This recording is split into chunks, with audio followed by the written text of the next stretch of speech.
Welcome everybody to today's video, and it's that time of year again. It's the time for giving. And the way this year has been, there's been a whole bunch of new content creators out there who have either need for new equipment or just to upgrade their old equipment, and you could be the one that buys it for them. Or yourself. So here's my top 5 lists of items that I feel are important when it comes to the quality of your content. And best of all, they're pretty inexpensive. So let's get into it. Now before we get started, I'd just like to remind you that I stream on Twitch every Monday, Wednesday, and Friday afternoon at 8 p.m. South African time. Link to that down in the description below. Hope to see you guys there. Let's start with number 1. Number 1 is microphone. Now if you're making videos for Instagram, TikTok, YouTube, whatever you do, and you're still using your device built-in microphone, it may be time to get a new one. Now the mic I use is the Rode VideoMicro, and there are different options and different ranges of these kinds of mics, but just remember that if you're going to be using this on your smartphone, make sure that it actually works on your smartphone, or you're going to have to buy one of those adapters that actually make them compatible with your smartphone. Now if you're a streamer and looking at a microphone, definitely take a look at the Elgato Wave 1 and Wave 3 mics. What you get for the price is amazing, and the quality is good as well, so I definitely urge anybody looking for a new mic for streaming, or if you're just looking for an external mic for your YouTube videos, then it is definitely better than getting any other cheaper USB mic. I would definitely just spend a little more, get the quality, and get all the features that you get with the Elgato Wave mics. Now don't get me wrong, if you want to upgrade from a USB mic into something more professional with an XLR setup and an audio interface, I'll leave a few items down below in the description as well, with a dynamic and a condenser mic options as well. So if you don't know what those are, condenser mics are very sensitive to sound and are better for people who can control the background noises in their area. If you can't control the background noises, rather go for a dynamic mic. So for any instance where you have fans or air cons or neighbors around you that may be a little noisy, rather take a look at the dynamic mics for you. So yeah, links to those down in the description below as well. Number 2 is lights, and when it comes to lights, there's also a whole bunch of different options, and the ones you choose are actually going to be coming down to either budget or the space that you have. Now for a decent setup, I would suggest at least getting 2 lights, where you can place a key light in front and a fill light on the other side in front of you to kind of just illuminate your face, or you can have a key light top left, and you can have a rim light on your rear to just kind of separate you from the background. And if you want to get a more decent setup like the one I have here, you have a key light to your left to kind of illuminate your face. I have a full light to the right of me that just kind of fills in the shadows on the right side of my face. And then I have a rim light which kind of then just separates me from the background a bit more. Now in the description there are lights that are kind of similar to the Elgato key lights, which are LED panels which are flat, which can be mounted to a desk, which can be placed on the floor, whichever way you need it. And they also range in different sizes. Now if you're going to be buying this for yourself, at least get one big light and one smaller light. For the setup I have an Elgato key light, which is a big one, which kind of illuminates my face. And then for the fill light, I use a smaller one because I didn't want to spend too much money on a fill light. And that way I can kind of fill in the shadows because the light doesn't have to be that strong. Now I also added bigger lighting setups that actually have diffusion boxes. If you have the space for those, you can also look at picking those up. They are a little bit less expensive than the other ones, but I would suggest getting the lights that you need and the ones that kind of fit into the space that you have.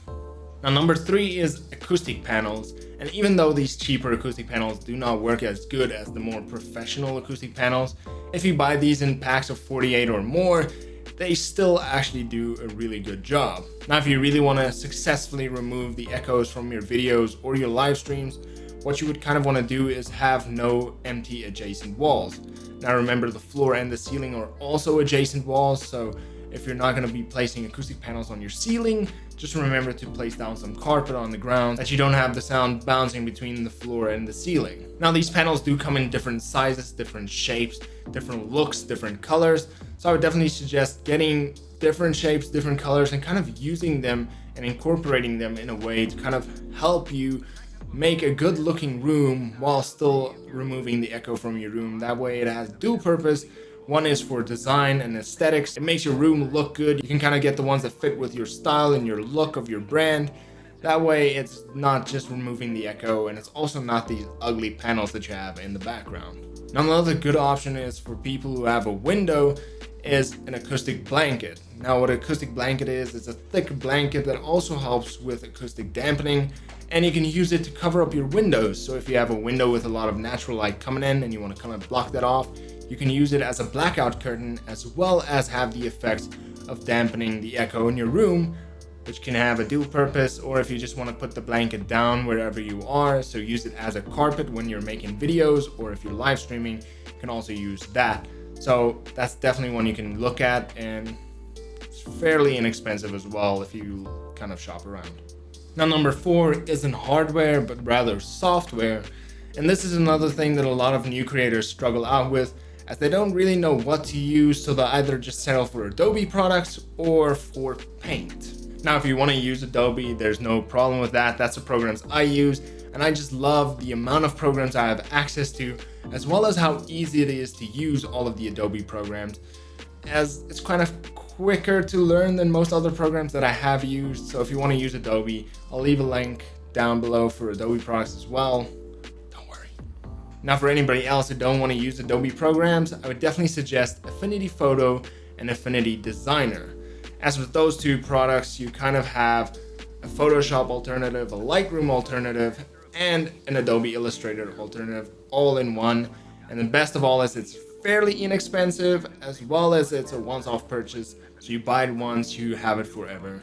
No need to worry about repaying every month or every year, etc.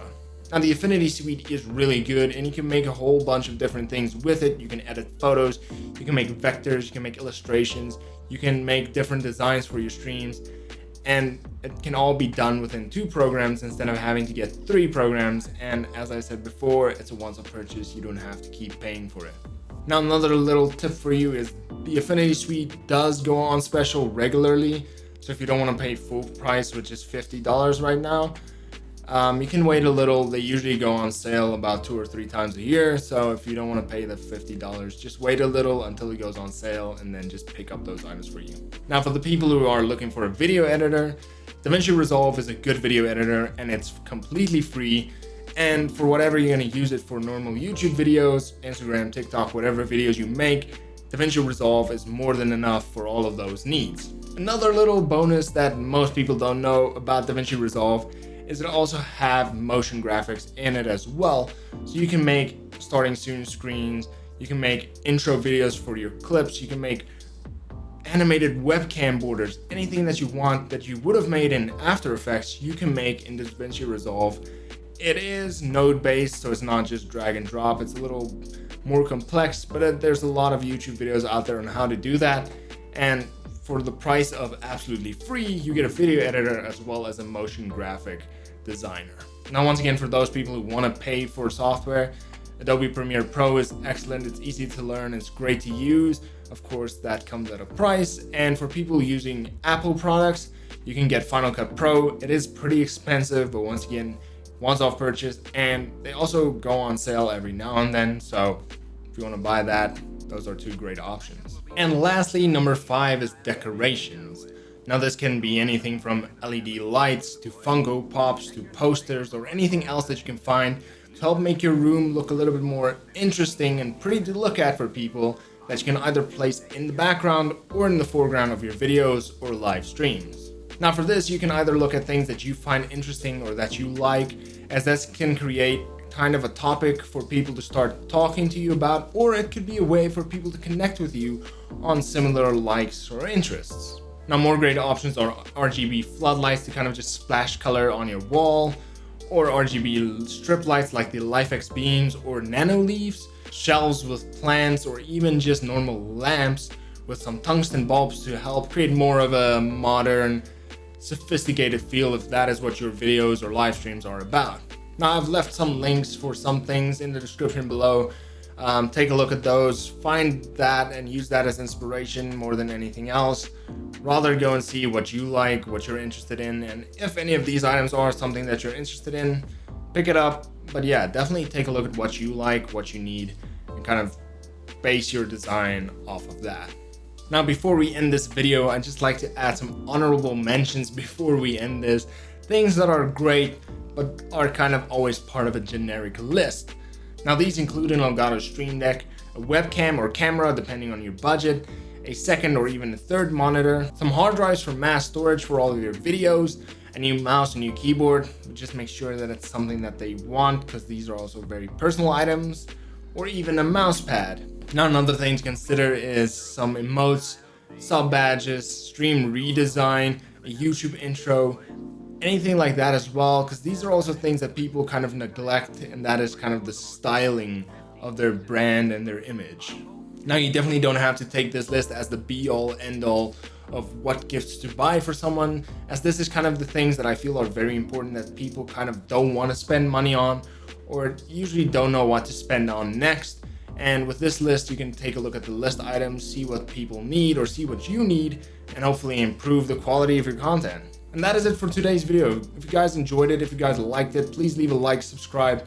Also turn on that little notification bell to get notified when I release more videos like this.